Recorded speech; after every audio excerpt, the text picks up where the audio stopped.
ರಾಜಕಾರಣಿಗಳು ಅಂತಂದ್ರೆ ಸುಳ್ಳು ಹೇಳೋದು ಸಾಮಾನ್ಯ. ಇದು ಜಗತ್ತಿನಾದ್ಯಂತ ಇರುವಂಥ ನಂಬಿಕೆ.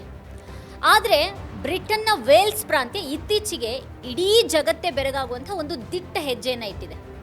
ಚುನಾವಣೆ ಸಮಯದಲ್ಲಿ ರಾಜಕಾರಣಿಗಳು ಉದ್ದೇಶಪೂರ್ವಕವಾಗಿ ಸುಳ್ಳು ಹೇಳಿದರೆ ಅಥವಾ ಜನರನ್ನ ದಾರಿ ತಪ್ಪಿಸುವಂಥ ಒಂದು ಹೇಳಿಕೆಯನ್ನು ನೀಡಿದರೆ ಅದನ್ನ ಕ್ರಿಮಿನಲ್ ಅಪರಾಧ ಅಂತ ಪರಿಗಣಿಸುವಂಥ ಒಂದು ಹೊಸ ಕಾನೂನು ಅಲ್ಲಿ ಜಾರಿಗೆ ಬರ್ತಾ ಇದೆ.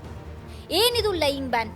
ಚುನಾವಣೆ ಸಮಯದಲ್ಲಿ ಮತದಾರರನ್ನ ಸೆಳೆಯೋದಿಕ್ಕೆ ಇಲ್ಲ ಸಲ್ಲದ ಸುಳ್ಳು ಭರವಸೆಯನ್ನ ನೀಡೋದು ಅಥವಾ ಎದುರಾಳಿಗಳ ಬಗ್ಗೆ ತಪ್ಪು ಮಾಹಿತಿಯನ್ನು ಹರಡೋದು ಈಗ ವೇಲ್ಸ್ನಲ್ಲಿ ಜೈಲು ಶಿಕ್ಷೆಗೆ ದಾರಿ ಮಾಡಿಕೊಡುತ್ತೆ. ಈ ಕಾನೂನಿನ ಪ್ರಕಾರ ಒಬ್ಬ ರಾಜಕಾರಣಿ ಸುಳ್ಳು ಹೇಳಿದ್ದಾನೆ ಅಂತ ಸಾಬೀತಾದ್ರೆ ಆತ ತನ್ನ ಸ್ಥಾನವನ್ನ ಕಳೆದುಕೊಳ್ಬೇಕಾಗತ್ತೆ. ಅಷ್ಟೇ ಅಲ್ಲ, ಜೈಲಿಗೂ ಹೋಗ್ಬೇಕಾಗತ್ತೆ. ಬ್ರಿಟನ್ನ ಇತಿಹಾಸದಲ್ಲೇನೆ ಇಂತಹ ಕಾನೂನು ತರ್ತಾ ಇರೋದು ಇದೇ ಮೊದಲು. ವೇಲ್ಸ್ನಲ್ಲಿ ಈ ಕಾನೂನಿಗೆ ವಿರೋಧ ಕೂಡ ವ್ಯಕ್ತ ಆಗ್ತಾ ಇದೆ.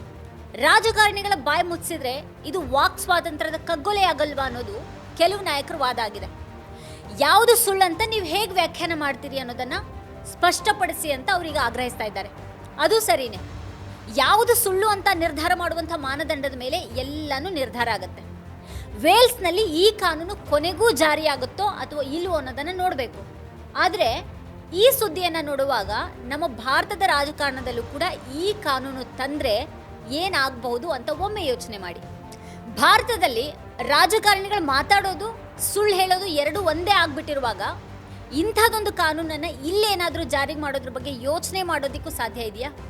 ರಾಜಕಾರಣಿಗಳು ಮಾತಾಡ್ತಾ ಇದ್ದಾರೆ ಅಂತಂದ್ರೆ ಅವ್ರು ಸುಳ್ಳೇ ಹೇಳ್ತಾ ಇದ್ದಾರೆ ಅನ್ನೋಷ್ಟ್ರ ಮಟ್ಟಿಗೆ ಇಲ್ಲಿ ಸುಳ್ಳು ರಾಜಕೀಯದ ಒಂದು ಭಾಗನೇ ಆಗ್ಬಿಟ್ಟಿದೆ.